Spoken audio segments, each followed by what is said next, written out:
Le film d'aujourd'hui va te faire pleurer si tu le regardes jusqu'à la fin. C'est le film dont tout le monde parle le plus en ce moment car ça fait couler les larmes. Le film commence dans un appartement très humble. Jania vit avec sa fille malade Aria. Après un voyage à l'hôpital, Aria doit dormir avec des écouteurs parce que la musique du voisin peut être entendue à travers les murs fins. Il se réveille tôt et Jania baigne Aria tout en lui rappelant de ne pas jouer avec son projet scientifique, puisqu'ils n'ont pas l'argent pour le réparer s'il se casse. Aria rappelle à sa mère que l'enseignant a demandé l'argent du déjeuner et Jania devient frustrée quand elle apprend que l'enseignant a humilié sa fille devant toute la classe. En sortant, Jania donne quelques pièces à Benny, un homme en fauteuil roulant. Sa propriétaire voit cela et lui crie dessus parce qu'elle n'a pas encore payé le loyer. La propriétaire lui rappelle qu'elle a déjà déposé l'expulsion, alors Jania lui dit qu'elle apportera l'argent pendant sa pause déjeuner après avoir été payée au travail. En retour, Jania lui demande de dire aux voisins de baisser la musique. Mais la propriétaire refuse, disant qu'ils ont le droit parce qu'ils paient le loyer. Quand Jania dépose Aria à l'école, elle promet de lui apporter l'argent du déjeuner pendant sa pause. Elle dit bonjour au directeur, qui la regarde avec choc et confusion. Ensuite, Jania va à son travail au supermarché, qui est déjà plein de gens. Son patron Richard ne dit même pas bonjour et la presse de travailler parce qu'un des caissiers s'est déclaré malade.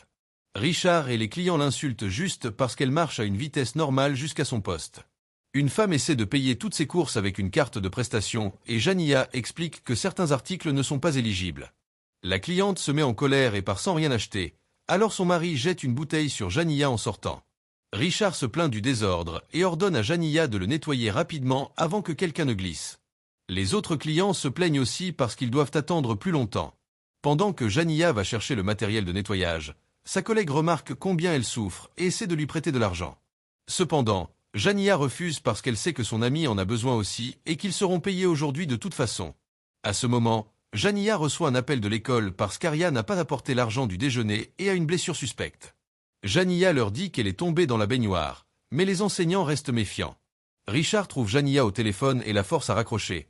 Alors Jania le supplie jusqu'à ce qu'il accepte de lui donner une pause de 30 minutes pour qu'elle puisse se précipiter à l'école pour résoudre le problème. Elle lui demande aussi son salaire, mais il refuse. Ensuite, Jania s'arrête à la banque pour retirer ses derniers 47 $ pour le déjeuner d'Aria, mais le distributeur indique fonds insuffisants, même si elle a de l'argent sur son compte. La directrice Nicole explique que les distributeurs ne donnent pas d'argent si cela laisse le compte avec moins que le minimum requis pour le maintenir ouvert. Jania choisit de fermer le compte, mais pour ce faire, elle doit attendre dans une très longue file, alors elle part sans rien. Ensuite, Jania arrive à l'école et crie quand elle voit sa fille emmenée par les services de protection de l'enfance. Elle supplie pour la clémence et explique qu'Aria est malade, donc elle a besoin de médicaments spéciaux, mais elle est ignorée. Jania se lance dans une tirade, expliquant comment elle travaille à 2 emplois alors qu'elle fait une crise et entend un son strident dans ses oreilles comme si sa réalité s'effondrait. Après avoir pris le sac tombé d'Aria, Jania retourne au travail sous la pluie. Elle est tellement pressée qu'elle coupe accidentellement Oliver et manque de s'écraser. Oliver lui crie dessus et jette une boisson sur sa voiture. Jania continue d'avancer. Mais Oliver dit qu'il la fera regretter et commence à la suivre. Soudain, il heurte sa voiture avec la sienne, ce qui la fait déraper sur l'eau. Jania arrête le véhicule avant que quelque chose n'arrive, mais ensuite elle ne peut pas le redémarrer. Quand elle sort de la voiture pour vérifier le moteur, elle est approchée par un officier de police, alors elle lui parle du type qui la poursuivait. Cependant, Oliver s'avère être un policier aussi, alors il menace Jania de trouver un moyen de lui tirer dessus légalement. Après que le policier a éloigné Oliver, elle demande à Jania ses documents, qui sont expirés. Jania explique désespérément qu'elle les renouvellera aujourd'hui après avoir été payée, mais le policier met quand même sa voiture en fourrière. Jania n'a d'autre choix que de rentrer à pied. Richard lui crie immédiatement dessus parce qu'elle est mouillée et a pris 2 heures au lieu de 30 minutes, alors il finit par la licencier. Quand Jania demande son salaire, Richard lui dit méchamment que les employés licenciés reçoivent leur chèque par la poste et refuse de le lui donner, même quand elle souligne qu'il est juste là sur son bureau. Ensuite, Jania rentre chez elle et trouve toutes ses affaires mouillées dans la rue parce que sa propriétaire l'a expulsée. Jania ne peut que crier de frustration tout en essayant de ramasser ses affaires. Quelques minutes plus tard, elle retourne au magasin pour dire à Richard qu'elle ne partira pas sans le chèque. À ce moment, un homme entre dans le bureau et lui demande quelque chose à propos d'un produit tout en utilisant son nom parce qu'il le lit sur son badge. Soudain, il sort une arme, alors qu'un deuxième voleur apparaît et il force Robert à leur donner tout l'argent du coffre. Ils veulent le sac de Jania pour cacher l'argent, mais elle se bat parce qu'il contient les médicaments d'Aria.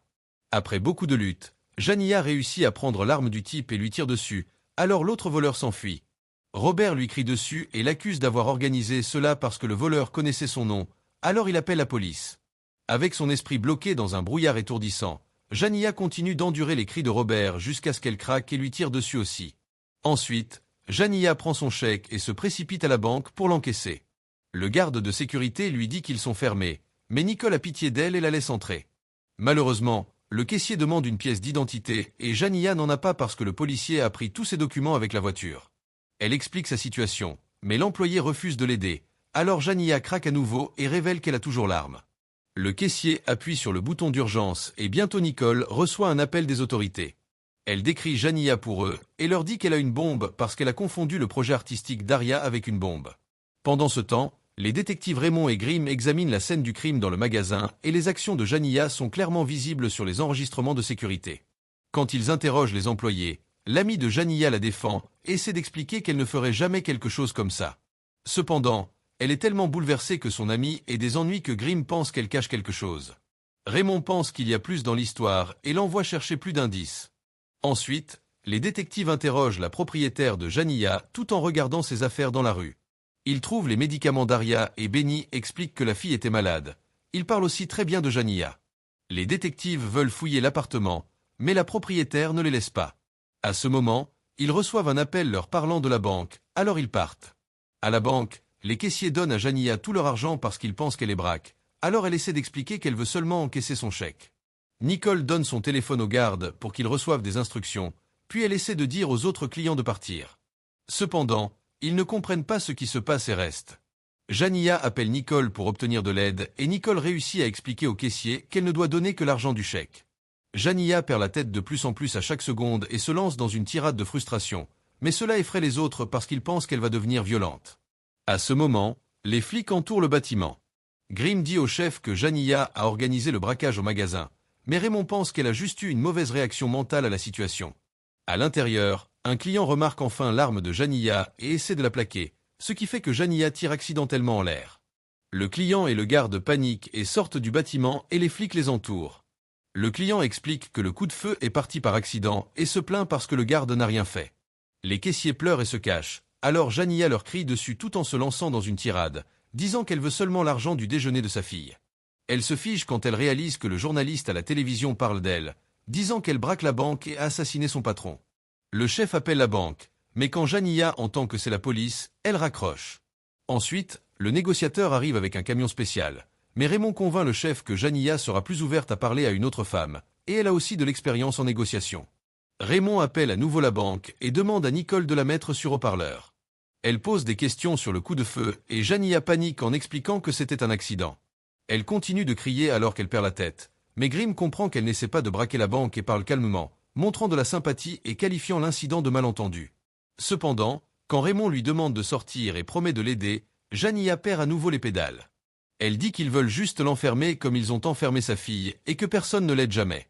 Quand Nicole lui dit de laisser sortir les clients, Jania crie qu'elle ne les retient pas et raccroche à nouveau. Ensuite, Nicole donne à Jania l'argent de son chèque.